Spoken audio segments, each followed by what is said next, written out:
let you give the summary for this one because I know you have already signed up to enroll in the College of Quandrix. What's Quandrix? Oh gosh, Quandrix. Quandrix is so cool, you guys. Okay, lore-wise, Quandrix are like scientific mathematicians. They blend the nature-loving part of like green magic with the analysis of blue magic. So when you put these together into a subclass in D&D, you basically get a spellcaster who can like manipulate their enemies but also support their allies. This is by far, maybe not by far, because I really did like Silverquill, but this is one of my favorite of these subclasses. Oh my gosh, where do I even start? Well, I'm going to start by asking the rest of us for faves, and I will say, Riley, any thoughts on Quandrix? Well, it's so funny because I played a Quandrix student in a video previously, but like it's probably the college that I would be least likely myself to actually be a member of if I was going. I would probably almost definitely be a Silverquill or a Prismari, but because I was bad at math. But what I like about Quandrix in general flavor, this to me feels the most in line with what I imagine when I think about like a school of wizardry, like specifically wizardry, where you think about like, or like if you like read The Magicians or watched The Magicians, like where magic is brought down to these equations and these runes and these combinations of symbols that come together to create something.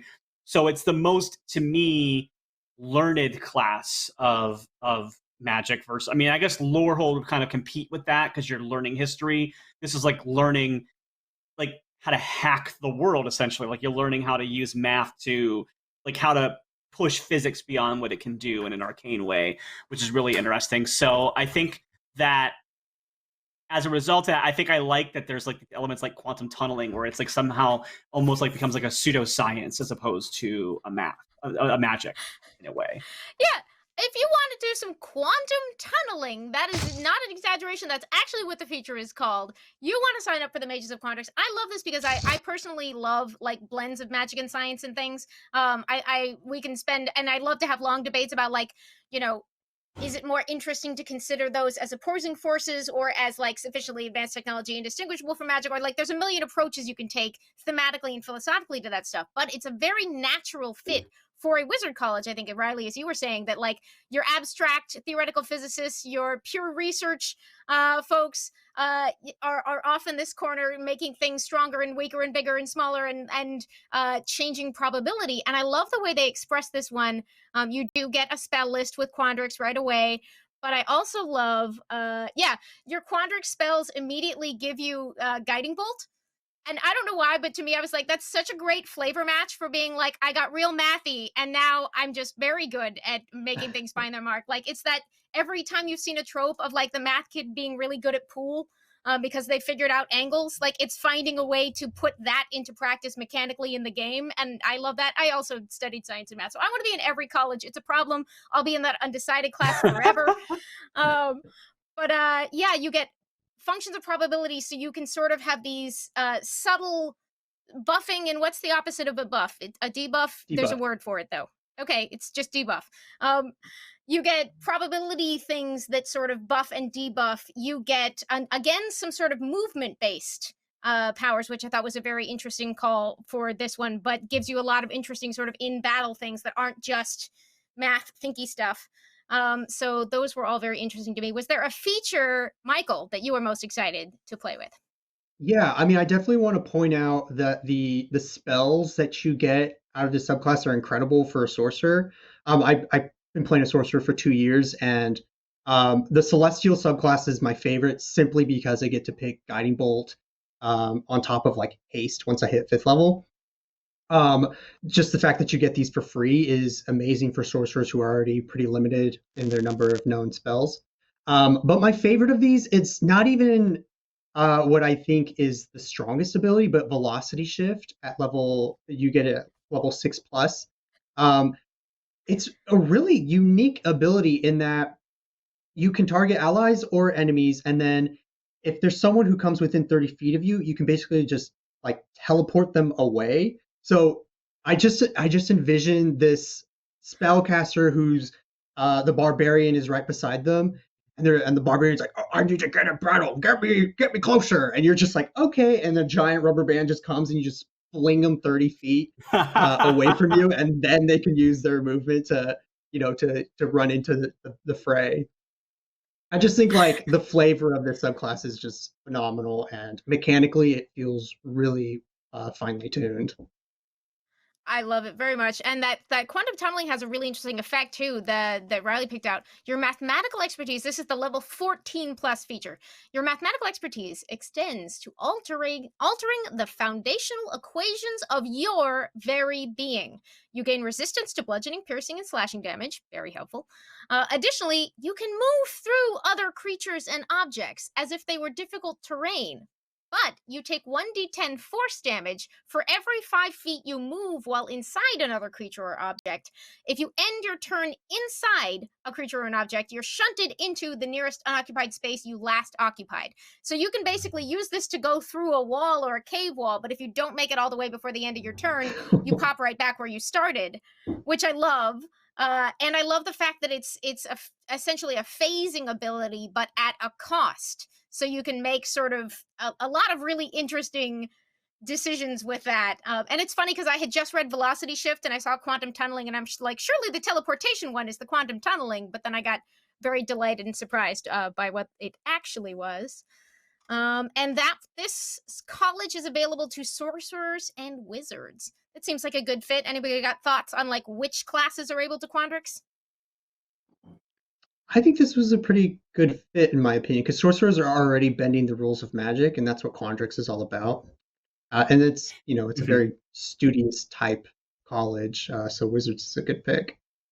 The only other class I might consider adding to this is artificers, only because artificers magic is already so based in tinkering and science and stuff like that. So I feel like maybe it'd be a good subclass, and maybe it's because I guess artificers count as a full caster, right? Am I wrong about that, or are they a partial caster?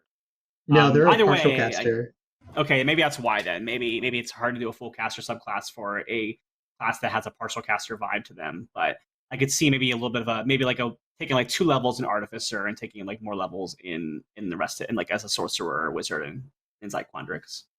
And they're the E in STEM. They're clearly like you need your engineering school to go with your yeah. Your I'm applying my mathematical physics. Yeah. Now I am imagining all the department to department tensions that I know they've already built in based on the colors in the Mages of Strixhaven, but I can't wait to see them expressed in terms of magic. But I love stories like this, so I'm very excited. And this brings us to the Mages of Silverquill. Bards, warlocks, and wizards can choose the College of Silverquill and become a Mage of Silverquill. Riley, what's Silverquill?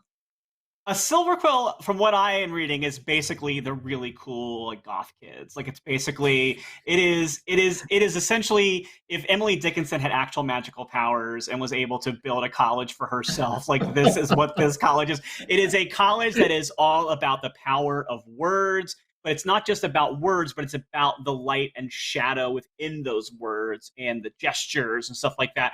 And if you're a fan of Vicious Mockery as a bard spell, imagine an entire class that seems to be built around that. I just love it so much. It is exactly like the kids who wear all black and hang out in the corner of the Strixhaven cafeteria and are very moody and are a little bit over a little bit.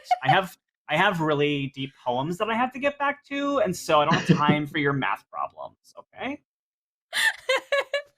I love it because that somehow like the power of words and goes all the way from like Emily Dickinson to Oscar Wilde. Really, you just exactly so the Mages of Silverquill, they draw on Michael. White and black are the magic colors here, right?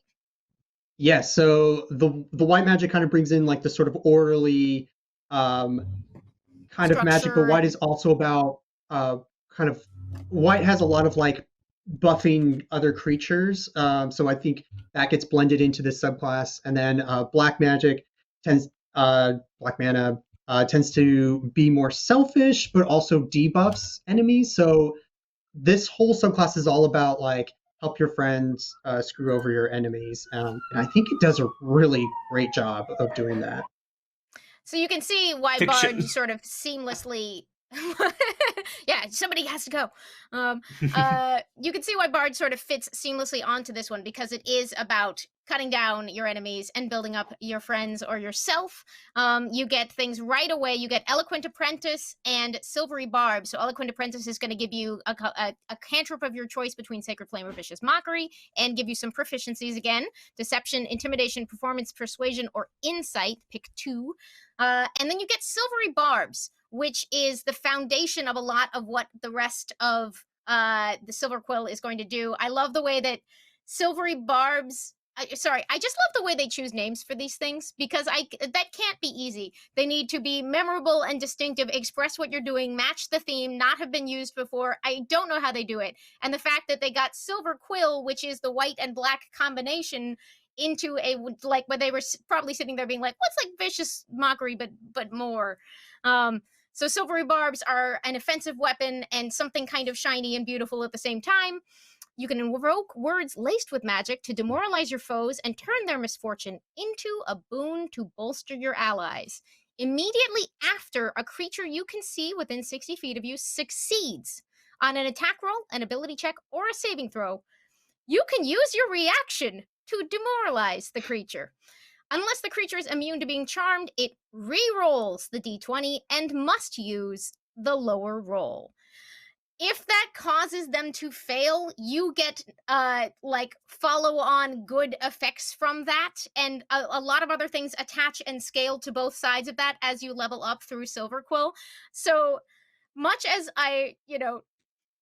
there's a lot of meanness baked into the class, but it's so very powerful.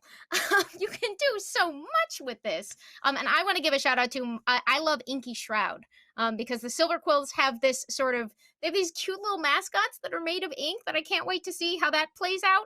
But in the meantime, you also have your own ink-like darkness that you may spread with this level 6 feature. Which can cause, essentially, you can shroud everyone around you in darkness and cause them psychic damage. That's an oversimplified version of that, but I love that, like, words and ink and other ways of finding and teasing out the thematic value to give you a range of abilities and powers are built in here. Yeah, Michael, what's your fave element of Silverquill? I'm 100% certain this subclass feature is going to get toned down, but Infusion of Eloquence is... It's the level 10. What? I read this. Yeah, it's the level 10 ability. I was just like, wait, what? What? Are you sure? Could I just read this? Please, yeah. So when you cast a spell that deals damage, you can invoke additional words of power to change the spell's damage type to either psychic or radiant. Any creature damaged by the spell takes extra damage equal to your proficiency bonus, and you get to either frighten them until the start of your next turn, or you can charm them until the start of your next turn. So the reason this, and then you get to use this a number of times equal to your proficiency bonus. The very first thing I thought was fireball whole room. You get extra damage against each target, and you get to change the typing to psychic or radiant, so you can dodge, resistance or immunity, and then you can frighten or charm them. Like, this is potent. This is a really strong feature, and I just don't see how this could not get nerfed at some point. At level 10, especially, that's a level 10 ability. That's a really low level for that much damage to do. Yeah. So what you're saying is enjoy it while it lasts. But I will say personally, if I'm in a battle and you fireball me and somehow it does psychic damage, I'm going to be pretty intimidated. I'm not going to know what's going on, and I'm going to have a healthy fear of you. So, I feel like it tracks. It definitely tracks, yeah. But if I were the DM and one of my players wanted to play this, I'd be like, I'm sorry, it only targets one creature in that, like, fireball of yours if you want. I will say the word of power at level 14 I also love for the way that it mechanically but also thematically ties into the dual-sidedness of Silverquill, where I leaned on how it's kind of mean in some ways, or at least makes you quite good at that. I love the idea that like someone who just succeeded who then trips because you like we were like, really? That's how you're doing your attack? And they're like, just kidding. It's crystal clear in my imagination. But when you get to Word of Power, you can invoke a Word of Power that is the pinnacle of your magical study. You gain the following options: Deadly Despair or Selfless Invocation. And Deadly Despair is stacks on top of your Silvery Barb induced failures. You get to give the target vulnerability to one damage type of your choice until the start of your next turn, which obviously could pair pretty well with a number of things.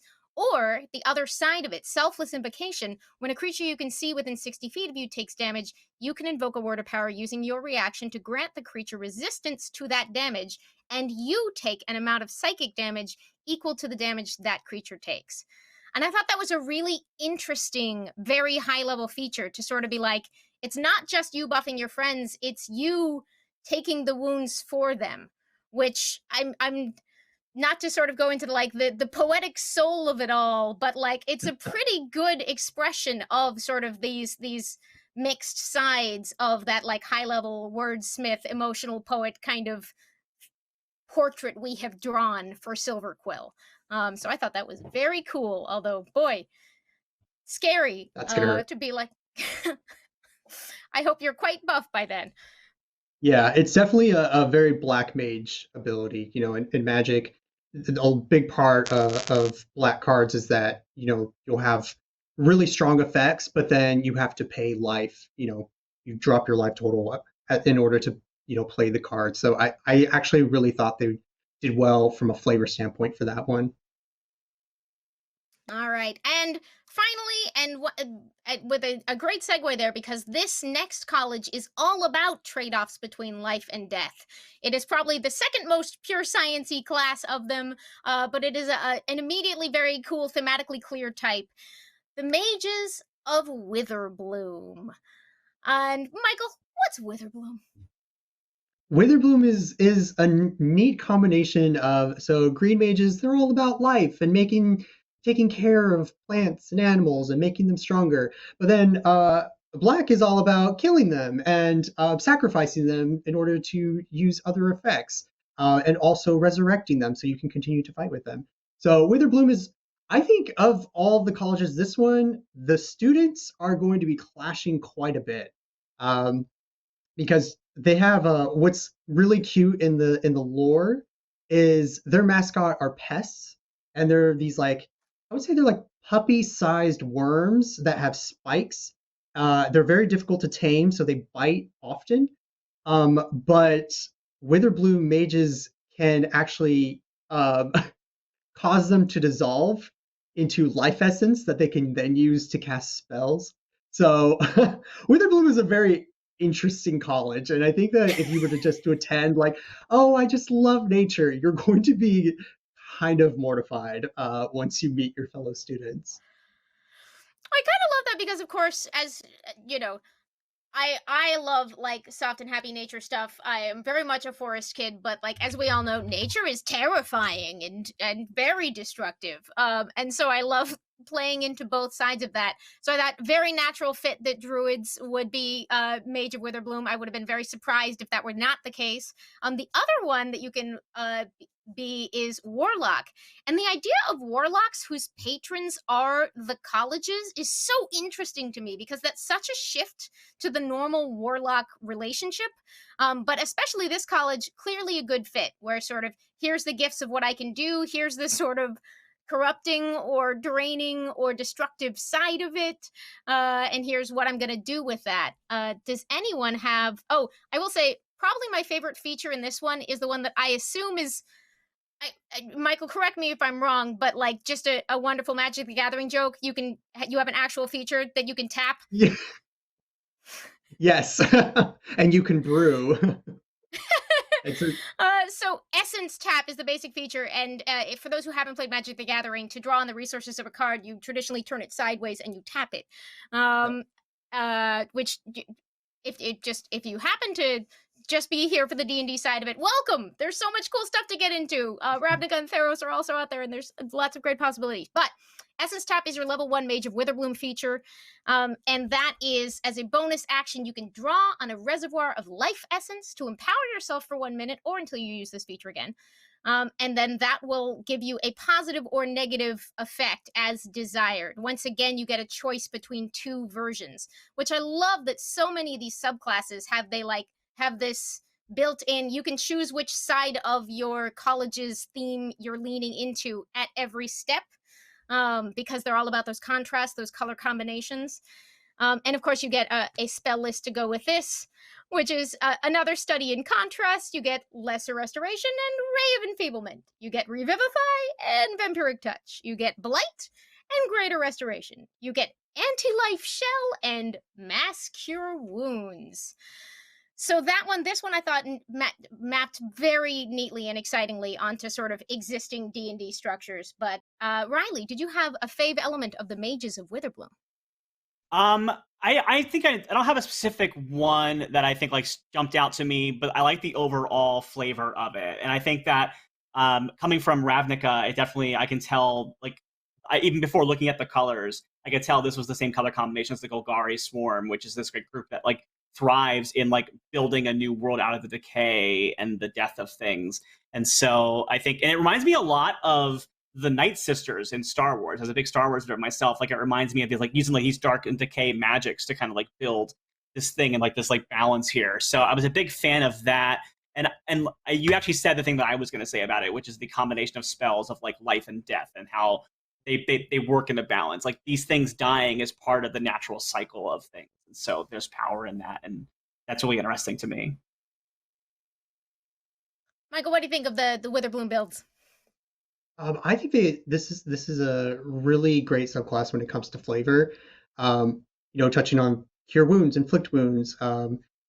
My favorite part of this subclass though is the Witherbloom brew. So, and I don't know if this was an intentional pun, but like when you're brewing in Magic, you're going through deck lists and you're like building a deck. That's like the active like brainstorming part of the game.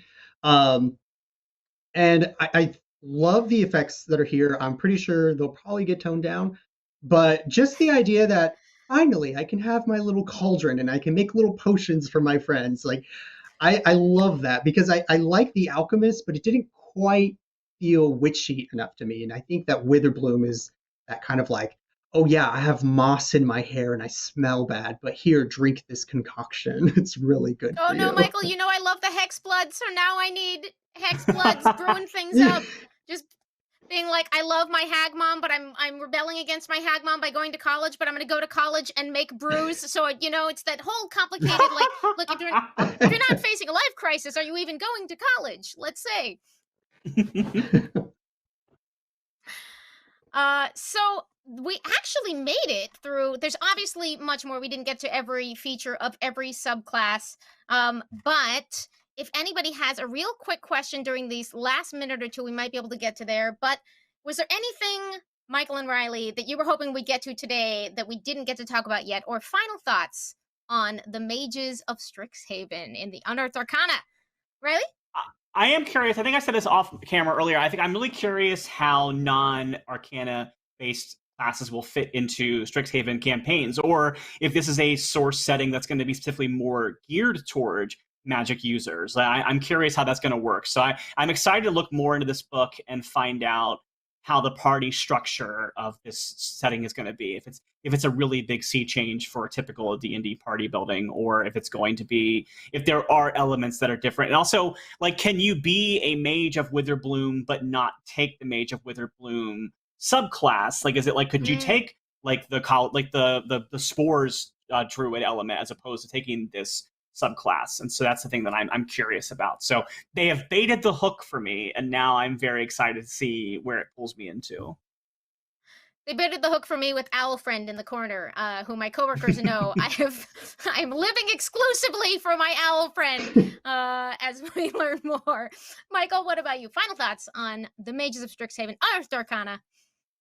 I absolutely love this. I cannot wait for the book to come out. I've always wanted a magical school setting, and I think this is it's just gonna be so much fun, you guys. I just can't wait to start. Like, I have never roleplayed as like a professor or a teacher, and Strixhaven is gonna make those dreams come true, where I can just be like Professor Snape to to my player characters, and they just have to deal with it, or else they're gonna fail. Cut to Michael's students rebelling and taking down the corrupt authority of that No, incarnation no. of Strixhaven. Can't wait to see it. And let's see. Okay, we have time for one question. Veas SA says, as quickly as we can, this is a lightning round. How do you think artificers would fit into the Magic the Gathering lore? Used to play Magic the Gathering with Darksteel artifacts and etc. I'm gonna throw this to Michael. Do you see artificers fitting into Magic the Gathering lore? Absolutely. Red mages, they play a lot with artifacts. Artifacts are a huge part of the game. With equipment, which you can literally pass off. You can enchant, or not enchant. You can basically put equipment onto your creatures that makes them stronger, which is a very artificer thing since you're creating magic items. So, A little yeah, I mechanical would say buff, yeah. artificers are. Yeah, I would say they're red mages. If you wanted a multicolor, red and blue would be that color combination, but they're not Prismari in my mind. Yeah, that's the Is It League, which is pretty red and blue. So that's a pretty good combo. Yeah. Yep. All right. Thank you all for watching. I have been Amy Dallen with Michael Galvis and Riley Silverman. Riley, where can the people find you if they want to hear more of these amazing insights or ask you where they got your awesome classes? Oh, they can. I got these at Zenny, but you can find me on Twitter at Riley J Silverman, and you can catch me on most Friday nights right now doing Slay with Ripley Improv on Twitch.tv/Ripley Improv. And you should do that. And So Michael and I, good. you can find right here at D&D Beyond. We have, I believe, an article that just went up today, Michael, where you walked us through some of the colleges of Strixhaven. Yep, it breaks down the 5 different colleges, like key features, which you might expect from them. I do want to issue one correction. White mages are the best at putting equipment onto creatures, so that's another option for artificers. But I just don't see them as much as tinkers as I do red mages. Just putting that out there. All right. That's great because red and white making lore hold now, like I already feel like I'm starting to put together. That makes sense. It's like it's consistent and great people came up with it.